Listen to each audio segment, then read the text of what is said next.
Hey, welcome to the Upland Nation podcast. I'm Scott Linden, your host. Glad to have you along for the ride. Maybe that's where you're listening. But wherever you are, hope you're getting ready for the season. That's one of my goals here, is to help you with that sort of thing. Whether it's preparing your dog, preparing your shooting skills, or just looking for a place to go. And this week, how it all gets paid for.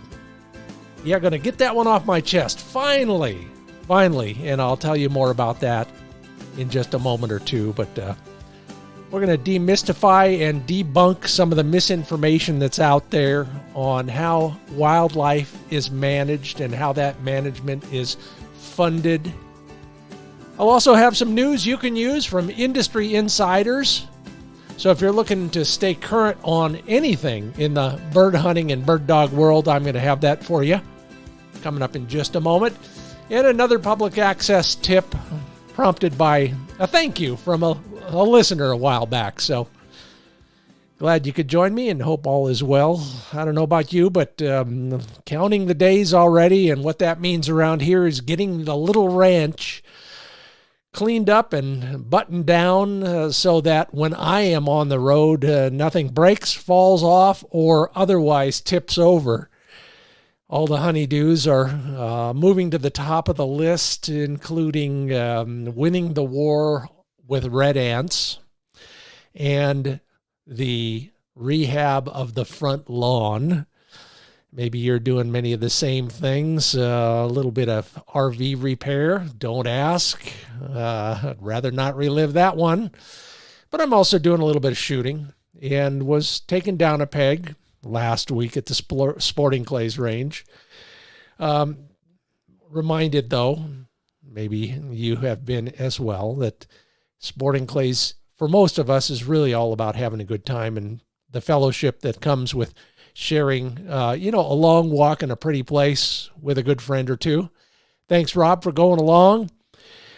I chose my targets, what I thought was carefully, for the place I am in my revisited instinctive style of shooting.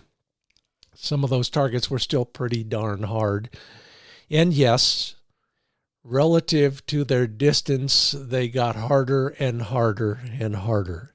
Interestingly, though, I'm working hard on those low targets because those valley quail and the chuckers in particular are always going to be below my head, if you will, whether you're shooting downhill or they're just flying at, treetop level, sagebrush top level.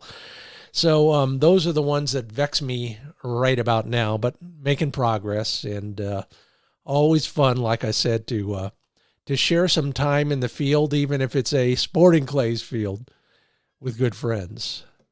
All right. Kind of a new feature around here at the Upland Nation podcast, and I hope you will get something out of it. Going to start bringing you up to speed on a weekly basis on things that you might want to know about or need to know about. Good news out of South Dakota. My good friend Matt Morlock from Pheasants Forever says the drought out there is having an effect in South Dakota, but they had a mild winter, so it could well be a big ringneck year. Now, it's a little bit early so far to tell, and as you remember, the state is no longer telling us what those bird population counts are, but, Matt's a pretty good guy. He's solid on a lot of stuff. He's got a science background, so I'll take him at his word. Might be a good year to be in South Dakota. But if you're in Idaho, make note of this. If you're headed there as a non-resident pheasant hunter, they're going to delay the opening day for non-resident hunters 5 days after the regular general season opens for all the locals. I know it's happening more and more. It happens in South Dakota. It happens in a few other places depending on the season. So just be forewarned if you're planning a pheasant hunting trip to Idaho. Back up there in the upper Midwest, Wisconsin's Department of Natural Resources has closed once again the sharp-tailed grouse hunting season. Yeah, it's always dicey in that state, but they did have a season once in a while, and they probably will again someday. Keep your fingers crossed. But their spring surveys, which they're glad to share with everybody who pays for those surveys, show that the viability of the grouse population, sharp-tailed grouse, just bear that in mind, and nothing wrong with the roughies out there. The sharp-tailed grouse population is seeing some rough times out there in Wisconsin. So no more shooting those Sharpies in Wisconsin. All that news and everything else you're getting today is brought to you in part by Sage and Breaker Gun Care products crafted at the highest caliber. You heard about the new gun cases? Can't wait to get mine. It's on the way. Thank you, Fred. 12-ounce wax canvas, exterior padded wool, interior bomb-proof crazy horse leather, and a strap so you can carry it over your shoulder in various ways, like the British guys do or like the U.S. Army does. It's all right there. Learn more and get on the mailing list. You would have heard about this before everybody else. Just go to sageandbreaker.com. And on your way out of the sageandbreaker.com website, head over to hunthuronsd.com. Our friends in Huron, South Dakota, the Ringneck Nation, are offering a whole bunch of prizes. Just sign up for the free hunting information packet there at hunthuronsd.com. You're eligible to win 2 nights at several different hotels there, plus a whole bunch of restaurant gift certificates. I've been to all of those hotels and I've been to all of those restaurants, from Ryan's Hangar to the Dakota Inn. You'll have a good time and they'll take good care of you. It's all at hunthuronsd.com.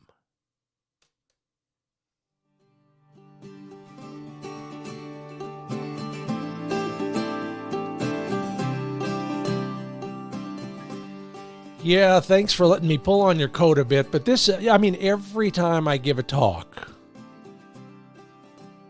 I get this blank stare from somebody when I ask them, who pays for, all the stuff that we benefit from? We being hunters. Who pays for the wildlife biologists, the trucks they drive? Who pays for the electricity to, light up the lights at the shack or the sign up place, whatever it is? Who pays for all of the science, all of the management for wildlife here in each of our states? So usually the answers I get are, well, all the taxpayers do. Income taxes pay for that, or property taxes pay for that, or your hunting license and all those tags, they pay for that. Well, no. The answer is no. There's a little here and a little there, but the bulk of the money, well, I put it this way. When I'm having this discussion with people, I tell them all the same thing, and I don't care where you stand politically. I don't care if you're a vegan, a Buddhist, or a hardcore hunter. You want to support wildlife management, from three-toed salamanders to bull elk? Buy a gun and then buy a whole bunch of ammo. Rinse and repeat. The Wildlife Restoration Act of 1937 is the key to all of this. And I'm going to talk at length about it, and I hope you don't mind. But finally, I'll get it off my chest, and you will become a better ambassador for hunting as the primary source of wildlife conservation. And like I said, not just the stuff we shoot and eat. Every critter that runs, flies, digs, and then on the fishing side that swims, that's another act similar to this. Benefits simply and primarily by us buying guns and ammo, bows and arrows. That's what the PittmanRobertson Act was all about back in 1937. Let me explain. Franklin D. Roosevelt signed into law the Wildlife Restoration Act, also known as the PittmanRobertson Act, named after its key sponsors. Key Pittman of Nevada in the Senate and Absalom Willis Robertson of Virginia in the House. The act, which was proposed originally by hunting organizations, guys like you and me and the groups we belong to, We went to Congress and said, tax us so that you can fund wildlife management and conservation. Well, even back in the 30s, Congress knew a good thing when they saw it. They've never seen a tax they didn't like. So poof, all of a sudden, the PittmanRobertson Act became federal aid in wildlife restoration. Okay, the act directs taxes on firearms and ammunition sales to be collected by the feds and then parceled out to the individual states to fund wildlife management and habitat protection. Now, back then, it was prompted in large part by rehabilitating migratory bird habitats. So, you know what I mean by that. And I'm not going to get into the sidebar of this, which is how we fund the acquisition of wildlife refuges, particularly waterfowl refuges. That's all duck stamp money. Hey, another tax on hunters. But let me give you some examples of how this money is used, and then we'll get deeper into the whole Megillah of how it's parceled out and how it works and that sort of thing. Georgia used its funds to dig freshwater feeding ponds for wildlife. New York planned to buy additional game lands to plant cover and food. It was at the time a novel and revolutionary idea that citizens, at least citizens like you and me, would go to Congress and ask them to levy more taxes on us. Well, it has been an incredible success. Freaking credible. Since then, over $12 billion has been collected from manufacturers and then made available to the states. So we'll get deeper into that in a few minutes. But the idea is the feds take that money, and we never see it. So when you buy a shotgun, you're never going to see an item on the invoice that says PittmanRobertson Act or federal aid to wildlife or anything else. It's an excise tax, so it's paid by the manufacturer when they sell the gun to the wholesaler, the distributor, or the end retailer, and it happens in all three ways. They take that money straight from those guys, put it in a pot, and protect it very carefully. And I'll tell you, it needs that husbandry because years ago, congressmen from both sides of the aisle were trying to chip away at it and get that money and use it for all sorts of other things. But the act has survived since 1937, and in fact, was recently updated, and we'll talk more about that update in a few minutes as well. The PittmanRobertson Act is now ironclad. The term lockbox has been used for all sorts of things over the years. Well, it was probably the first lockbox model. Our money channeled through the manufacturers to the feds, and then it comes back to the states and can only be used for certain things. Hunter education, conservation efforts, management, all the things that take place that ensure that we have access, we have something to hunt for, and everybody else has available to them thanks to the PittmanRobertson Act. Now that prompts a question, and I get it every time. Who doesn't pay? Well, normal citizens don't through their sales tax, property tax, or income tax. Very little of that money ends up in a Department of Fish and Wildlife. Nobody in the wildlife watching community, the mountain bikers, the photographers, the backpackers, the hikers, the tree huggers, and the hippies in sandals who are dancing at their rainbow gatherings, none of them pay for wildlife management and habitat acquisition. There's simply no mechanism for non-hunters or non-anglers to pay. Now, they might make a contribution to the Audubon Society or the Sierra Club or their so-called conservation group of mountain bikers or whatever, but it's a pittance. it's piddling. It's a drop in the ocean when you consider that the PittmanRobertson Act alone is the money that funds up to 85% of most state fish and wildlife departments. 85%. I looked at all the states, and the lowest amount I could find was about 70%, and the highest was about 86%. So most of the money, just to make it clear, put a finer point on it, most of the money that goes towards taking care of wildlife on public ground comes from buying guns and ammo and bows and arrows.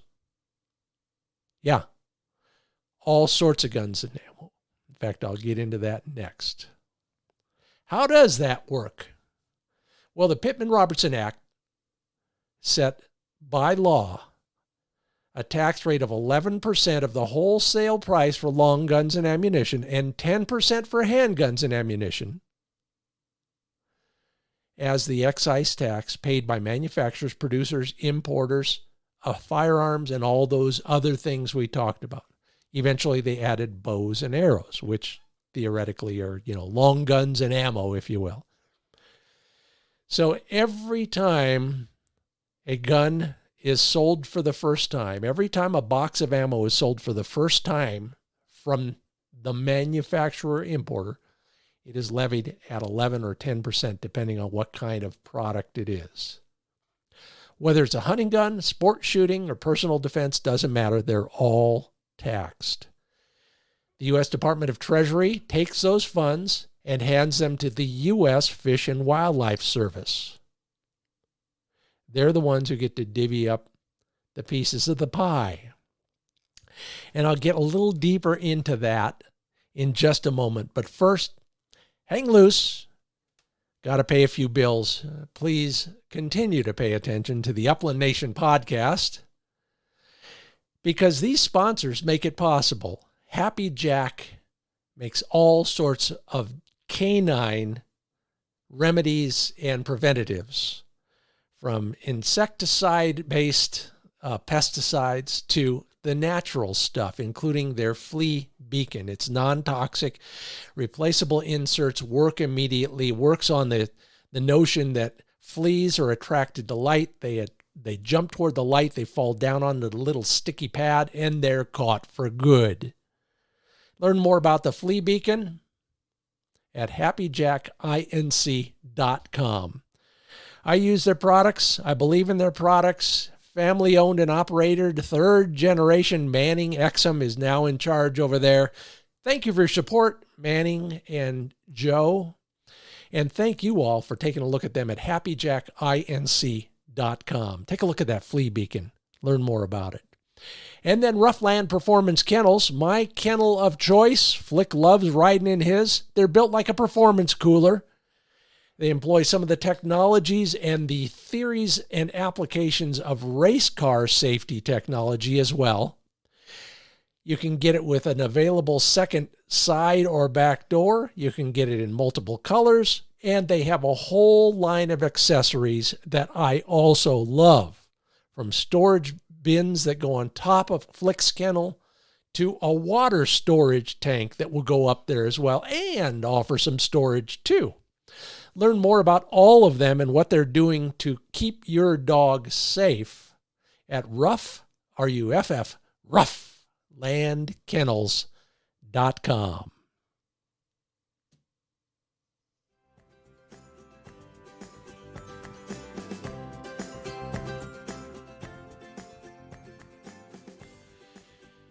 Welcome back to the Upland Nation podcast. I'm Scott Linden, pulling on your coat a bit about the PittmanRobertson Act, federal aid to wildlife restoration.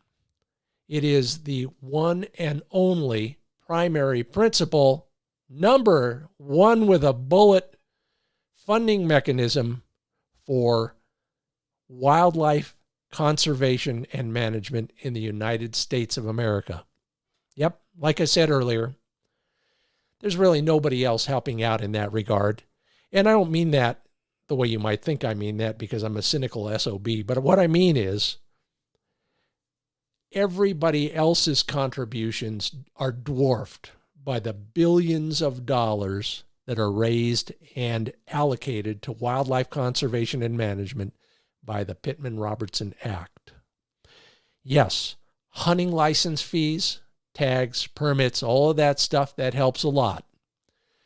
The contributions, whether they're dollars or in kind from conservation groups like Pheasants Forever and the Nevada Chukar Foundation, help immensely, especially at the grassroots level.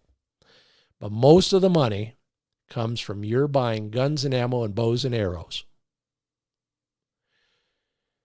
Once that money is raised and the Treasury Department has it in their greedy little hands, they are directed by law to hand it over to the Fish and Wildlife Service. That account is called the Wildlife Restoration Trust Fund, held in trust for all of us and everybody else who doesn't pay for it but enjoys wildlife and the benefits that managing it and conserving their habitat provides. Those funds are made available to the states the year after their collection. Funds are then distributed through this process. About $8 million to the Enhanced Hunter Education Program. That includes building or maintaining public target ranges. So that's all hunter education, and a whole bunch of other things are too, as you well know, including the classes and the instructors and the technology and the curriculum. Another $3 million for projects that require some sort of cooperation among the states. Like that ever happens. And then half of the excise tax collected on handguns is also set aside for basic hunter education programs. Far-sighted, brilliant, and realistic. Now the rest of the money, and remember we're talking $12 billion since its inception, the rest of the money is divided in half. 50% goes to states based on the land area of the state in proportion to the total land area of the country. So if you're Wyoming, half of the money from your share, half of your slice is going to be based on the size of the state. The other 50% is based on the number of individual paid hunting license holders in the state in proportion to the national total. All right, so you got a yin and a yang, and both of those balance out. So as my wife asked earlier today, well, what if you're Rhode Island? You're a little tiny state and you don't have a whole lot of hunters. Well, you're not going to get a lot of money, but proportional to the number of hunters and the number of acres you have in your state, you're doing pretty good. In fact, you're doing exactly as well as everybody else. I know I'll fire up a lot of people if I use the electoral college analogy, but that just flashed on me. I think that's a pretty good one. There are two ways to make this thing work and make it fair for everybody. Half based on the size of the land area and half based on the number of license holders. That money comes out a year after it's collected, and boy, are we grateful for that, because as you well know, the number of hunters has shrunk in the last couple decades. Luckily, the size of all the states has stayed the same, and the number of guns, ammo, bows, and arrows being sold just keeps going up and up and up.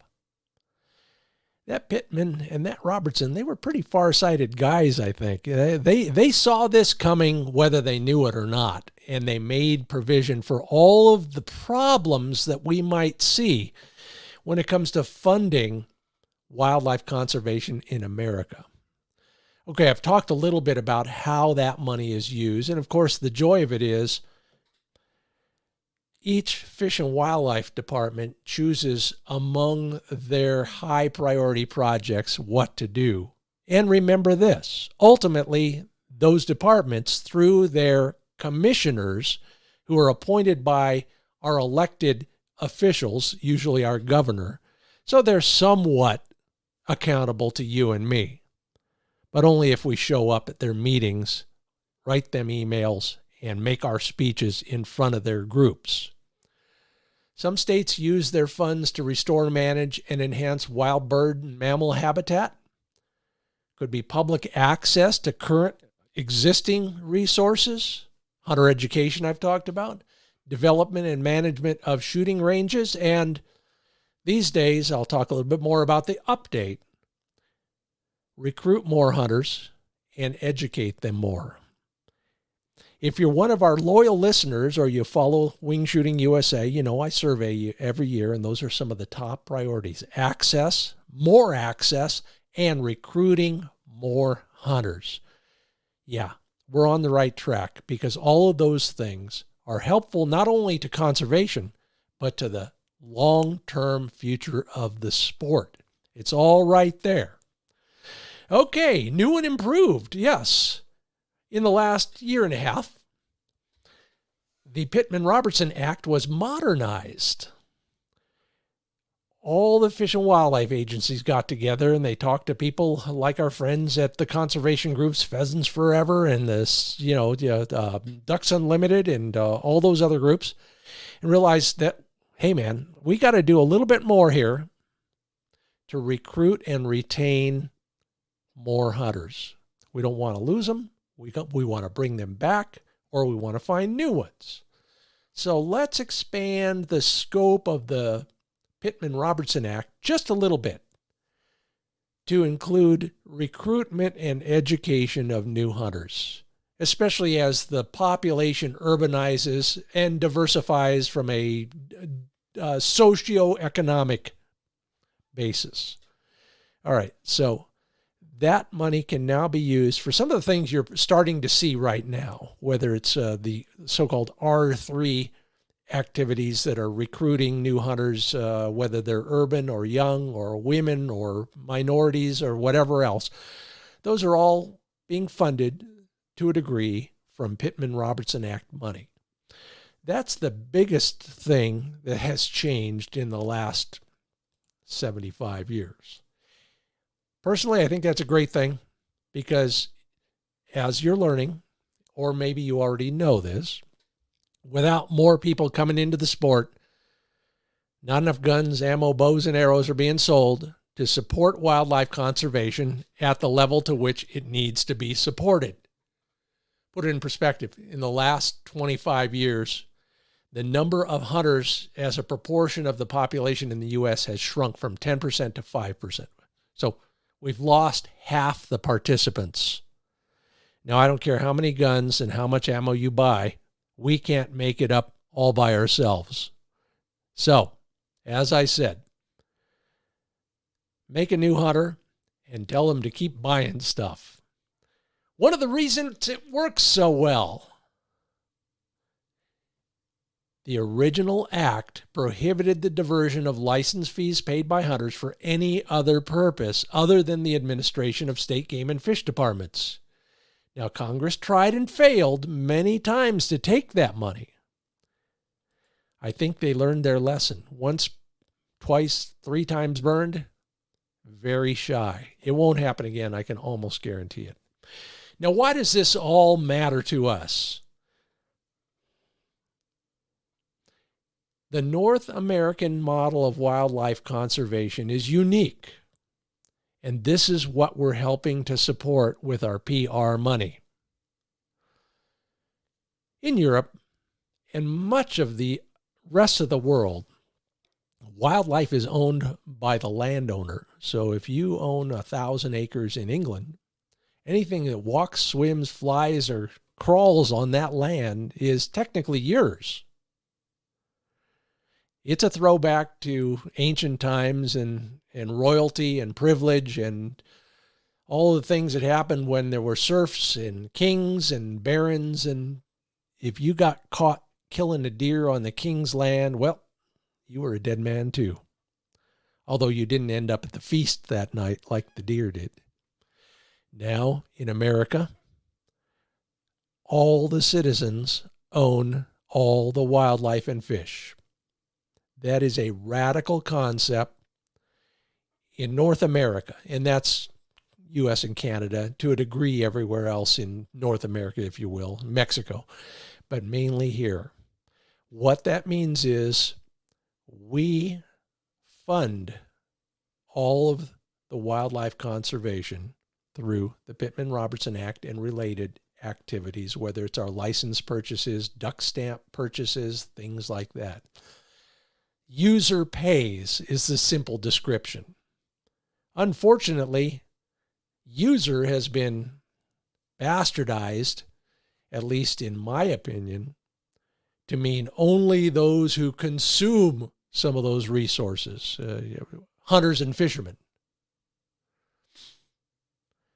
So if you don't shoot something, take it home and eat it, you're a non-consumptive user and you're not paying for any of that stuff. I don't care whether you're taking pictures of wildlife in Yellowstone or you're having a good time paddling your canoe along a waterway that hunters manage through their game department. You're not paying. Just the consumptive users pay. I'd love to see that change. Maybe you would too. I mean, they're already getting more than their fair share out of it. So if you're a jogger, a bike rider, hiker, backpacker, wildlife photographer, or anybody else, feel free to send some money our way. Yeah, those are crickets you're hearing. It was tried back in the 80s. There was a move afoot to get the backpack manufacturers, the backpack tent manufacturers, the hiking boot folks, the binocular folks, the camera folks, and everybody else whose gear is used by those non-consumptive users, kayaks and canoes, paddles, and everybody else, get them to pay an excise tax and cover their fair share. Because remember, it goes to manage all the wildlife and all the habitat of the wildlife, not just the stuff we kill and eat. The industry as a whole, the non-consumptive industry, the folks who make those products, well, their hair caught fire. At least that's what they acted like. They were, let's just put it mildly, they were sure as hell not going to help pay their fair share, and they were certainly not going to assess a tax on their customers. And that's the way it's stood ever since. You and I and our fellow participants in hunting and angling are paying 85% of the bill in almost every state. Not funded by taxpayers, not funded by anybody out there who's jogging, taking pictures. You and me. Keep buying guns and ammo, bows and arrows. You wonder how much it is these days? Well, just a few years back, the most recent numbers will boggle your mind. It's gone up and up and up.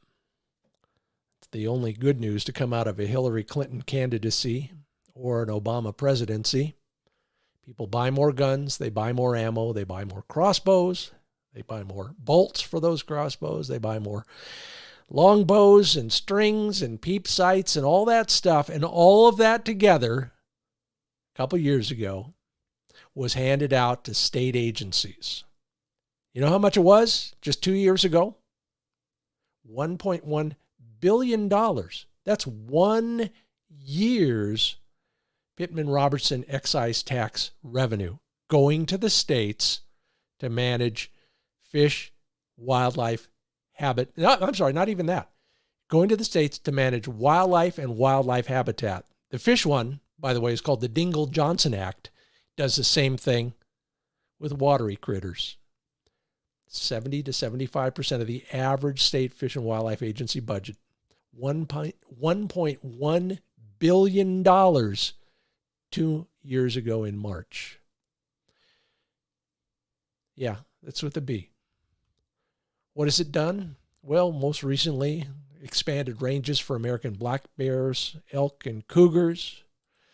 It's taken care of non-game species of all sorts. I was at a project once, a couple years ago, where they were building a guzzler, not for all the critters we shoot at, but for all the songbirds along a certain highway in a very parched and dry desert environment. Songbirds. PittmanRobertson money. New York recently, protecting grouse, turkey, deer habitat. Restoring habitat for the endangered Karner blue butterfly. Your excise tax dollars at work. You know, I'm glad to help. I love those things as well. I just wish everybody else would as well. Maybe someday, but until then, we're throwing them a bone. The mountain bikers and the baseball players and everybody else are getting money now from the Land Conservation and Water Fund. I think that's what they call it, LCWF. That's a tax on oil and natural gas, but none of that money is helping us out to the degree that the PittmanRobertson Act is. So, there it is in a nutshell. Hunters, archers, and then on the other side, anglers are the ones who have been paying for all wildlife conservation and management in the United States. Yeah, buy a gun, buy some ammo. Whether you shoot targets or not, if you want to make a difference, buy more of that kind of stuff. Thanks for letting me pull on your coat a bit. Still got a lot to cover right here, including some places in North Dakota you might want to take a look at right after this.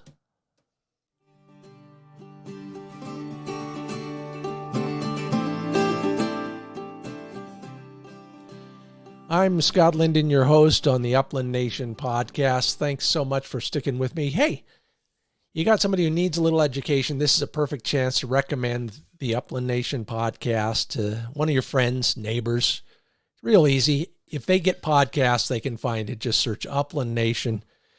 This is a great podcast to get them started on what really matters in our world. And for that, I thank Dr. Tim's Natural Performance Dog Food, one of our sponsors, drtims.com. You get 30% off your first order with the code UplandNation. Everything Tim Hunt puts into his dog food, and this guy's a practicing veterinarian. The guy knows what works and what doesn't work, and he knows what to question and that sort of thing. Watch his our most recent video, and you'll see what I mean about ash, for example.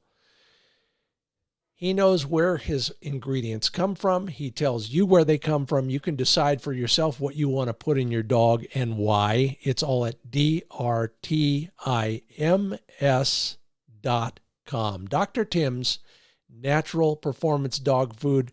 That's what I fuel Flick with, or that's with what I fuel Flick. Dr. Tim's Natural Performance Dog Food.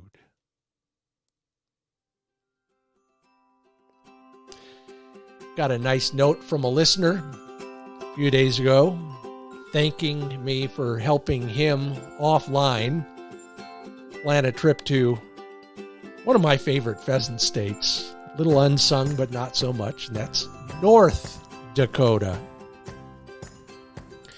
I'll never forget my first visit. It was real cold and real snowy, but I saw more birds in one flight out of a shelter belt than I probably saw the rest of the season everywhere else. It doesn't get the pressure from hunters that South Dakota gets, and that's one of the bits of good news. The other one is, because of that, people are wonderful. Not that South Dakotans aren't. Both of those states understand what side their bread is buttered on economically, and they will welcome hunters, including you.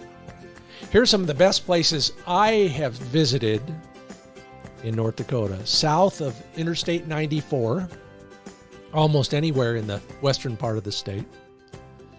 The southwest, especially near Mott and Dickinson, two of my favorite towns.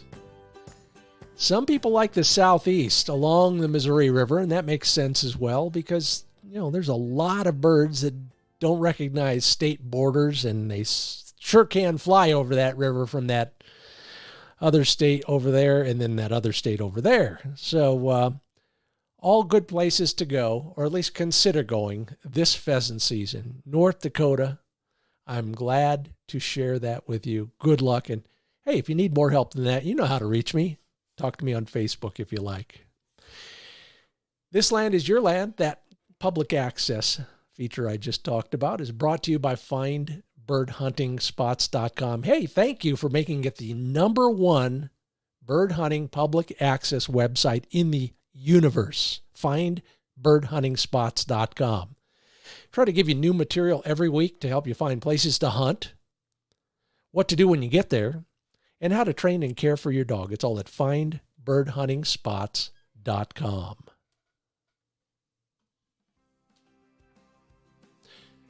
Appreciate your letting me pull your chain on the PittmanRobertson Act. Please do consider sharing that with people who, and believe me, could be your hunting buddy who don't know how we fund wildlife conservation in this country. Share it around.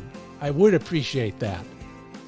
In the meanwhile, let's talk on the Wing Shooting USA and Upland Nation Facebook pages. Don't forget findbirdhuntingspots.com. Thank you to those who left ratings and reviews. Sure appreciate that. Everybody who talks to us on Facebook, try to respond to everybody. Thank you for your kind birthday wishes a while back. Leaving with this from author Helen Thompson. She says, "A well-trained dog will make no attempt to share your lunch. He will just make you feel so guilty that you can't enjoy it. Go ahead, toss him a bread crust." I'm Scott Linden. Thanks for listening to the Upland Nation podcast. See you down the road.